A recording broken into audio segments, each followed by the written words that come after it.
1953 June 18న విడుదలైన సాంఘిక చిత్రం పరోపకారం. చిత్ర నిర్మాణ సంస్థ పేరు శోభ. ప్రొడ్యూసర్స్ శోభా ఫిలిమ్స్ అని రాశారు. ఆనాటి పత్రికల వార్తల ప్రకారం శోభా ఫిలిమ్స్లో 3-4 భాగస్వాములుండేవారు. వారిలో ఈ చిత్ర దర్శకుడు కమల్ ఘోష్, గాయకుడు ఘంటసాలగారు కూడా ఉన్నారు. సినిమా నిర్మాణం మధ్యలో ఉండగా మిగతా భాగస్వాములు పక్కకి తప్పుకుంటే ఘంటసాలగారే పరోపకారం చిత్ర నిర్మాణాన్ని పూర్తిచేశారు. అంతవరకు ప్రముఖ ఛాయాగ్రాహకుడిగా కొనసాగుతున్న కలకత్తాకు చెందిన కమల్ ఘోష్ కి దర్శకుడిగా ఇదే తొలి చిత్రం. ఈ సినిమా కథేమిటంటే, రమేశం, రమ, వాళ్ల చిన్న బాబు చక్కటి సంసారం. రమేశం కుటుంబంతో పాత తగాదాలున్న ఒక ధనవంతుడు సుపారీ ఇచ్చి రమేశం భార్యను, కొడుకును దొంగతనం చేయిస్తాడు. వాళ్ళిద్దర్నీ విడదీస్తాడు.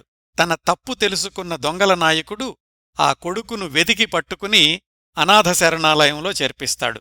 రమేశం భార్య రమ ఆత్మహత్య చేసుకోబోతుంటే ఒక యోగి రక్షిస్తాడు. భార్య, కొడుకు కోసం వెతుకుతూ రమేశం ఊరూరూ తిరుగుతుంటాడు. కొన్ని సంవత్సరాలకి ముగ్గురూ ఒకరికి తెలియకుండా ఒకరు ఒక ఊళ్ళోకే చేరతారు. వాళ్లు ఒకరినొకరు ఎలా తెలుసుకున్నారు, చివరికి ఎలా కలుసుకున్నారు అనేది పతాక సన్నివేశం. ఈ సినిమాలోని పాత్రలన్నీ దయార్ద్ర హృదయం కలిగినవే. అందరూ పక్కవారికి సహాయం చేస్తూ సినిమా టైటిల్కి న్యాయం చేకూర్చినవారవుతారు. కథ రాసింది దేవకీ బోస్. బహుశా బెంగాలీ అయ్యుండాలి. మాటల రచయితగా ఆరుద్రగారికి ఇదే తొలి చిత్రం.